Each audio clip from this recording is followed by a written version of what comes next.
So this is obviously a throw-in situation with Barcelona's left back Layla holding the ball in her hands. Chelsea's initial position looks pretty strong. You can see numbers packed together near the touchline and Alexia being swarmed by Fran Kirby, Sophie Ingle, and another who I think is Melanie Leopolds. It seems simple, and it is, but the best players in the world are constantly collecting information on their surroundings with quick scans. You can see Alexia do that here as she spies Martin's location and decides that her current position is untenable. Alexia comes to the ball and immediately looks back in the direction of Martin's to collect new information on her surroundings, basically asking herself, who is reacting to my movement? Alexia is probably well aware that she is pulling free of Ingle, having already lost Leopolds, even though this is happening at insanely quick speeds. This allows Alexia to establish a potential triangle with Hamraoui and Layla, but Alexia blows that up and I can't help but think that she's begging Martins to come to her just via her movement. Martins reads Alexia's intentions perfectly and drops herself, and all of a sudden Barcelona have turned an underload on the touchline into a 3 versus 3 between Alexia, Layla, and Martins. This type of instinctive movement to constantly provide better passing options and the chemistry to react off of each other in order to keep good structure and create good numerical situations lies at the heart of Barcelona's play.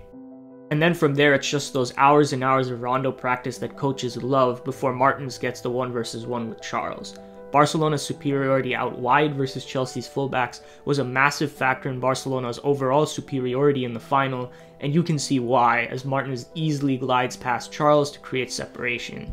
Bright has to come over to help, and that allows a potential 2 versus 2 in the box with Hermoso and Hansen making the runs. And this is the aspect of Barca's play that can be overlooked because we're obsessed with the short passing and ball-dominant element of so-called tiki-taka, but Barcelona always have a ton of runners to catalyze the advantage of their possession game, so you can see Aitana quickly offering support from deep.